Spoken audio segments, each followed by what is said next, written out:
तो गाइस, अगर मैं ये कहूँ कि फादर ऑफ ऑल सैयन अकुमो असल में फादर ऑफ ऑल सैयन नहीं है, तो आपका रिएक्शन कैसा होगा?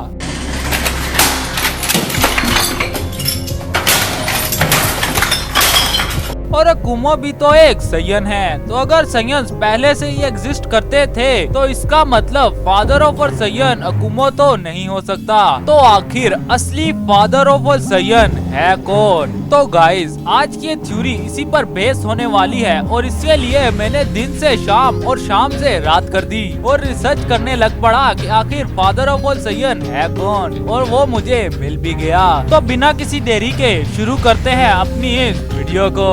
और एक और बात गाइस, मैं इसे पॉइंट वाइज समझाने वाला हूँ। तो मेरा पहला पॉइंट ये है कि अगर अकुमो फादर ऑफ ऑल सैयन है तो इसी तरह मदर ऑफ ऑल सैयन भी होनी चाहिए, क्योंकि अगर हम देखें गोकू और वेजिटा को तो वो एक प्योर सैयन है और गोहान और गोटेन और ट्रंक्स ये एक हाइब्रिड सैयन है, क्योंकि गोकू और वेजिटा की मदर्स एक सैयन थी और गोहान, गोटेन और ट्रंक्स की मदर्स इंसान थी। इस वजह से उन्हें हाइब्रिड कहा जाता है। तो अगर हम देखें अकुमो के केस में तो अकुमो एक प्योर सैयन है और उसे फादर ऑफ ऑल सैयन भी कहा जाता है। और अकुमो ने सुपर सैयन के हर लेवल को अचीव किया हुआ है और उसके अलावा अकुमो ने गॉड्स की ताकत को भी अचीव किया हुआ है। और अब मैं बढ़ता हूँ अपने सेकंड पॉइंट की तरफ, और मेरा सेकंड पॉइंट ये है कि अकुमो के पास भी उसकी सैयन टेल थी, जैसे गोकू और वेजिटा के पास है, और गोहान जो हाइब्रिड है उसके पास भी वो टेल आई थी,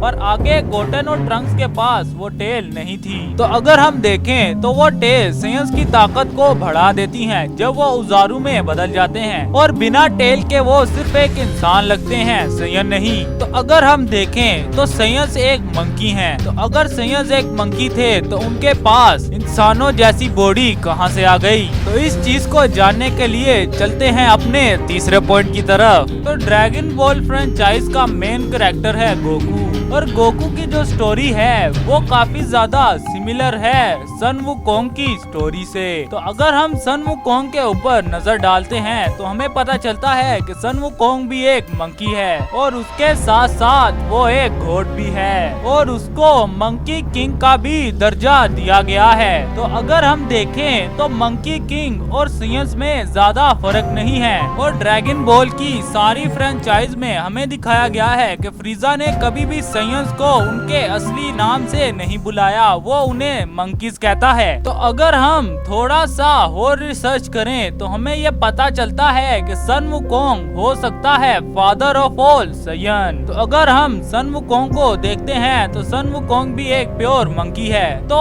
फिर से वही सवाल आ जाता है कि सैयन्स के पास उनकी ह्यूमन बॉडी कहां से आई? तो इस चीज को डिटेल से समझने के लिए चलते हैं अपने चौथे पॉइंट की तरफ। तो सैयन्स के पास उनकी ह्यूमन बॉडी इस वजह से आई क्योंकि सन वुकोंग ने एक ह्यूमन लड़की से शादी की होती है, जैसे कि गोकू और वेजिटा ने की, और इस वजह से एक हाइब्रिड ने जन्म लिया जिसे हम नोन एज जानते हैं सैयन्स के नाम से, और वो सैयन था सबसे पहला सैयन। तो गाइस, क्या आप सबको पता है कि वो पहला सैयन था कौन? अगर आपको पता चल गया है तो प्लीज कमेंट जरूर से कर देना। और वो सैयन और कोई नहीं अकुमो था। तो गाइस, इसी वजह से हुआ था सभी सैयन्स का एग्जिस्टेंस, और सबसे पहला सैयन तो अकुमो ही था, जिसको अपनी ताकत पे इतना ज्यादा घमंड हो गया कि वो अपने आप को फादर ऑफ ऑल सैयन कहना शुरू हो गया, और फादर ऑफ ऑल सैयन और कोई नहीं सन वुकोंग था। तो गाइस, ये थ्योरी एक एंटरटेनमेंट के लिए थी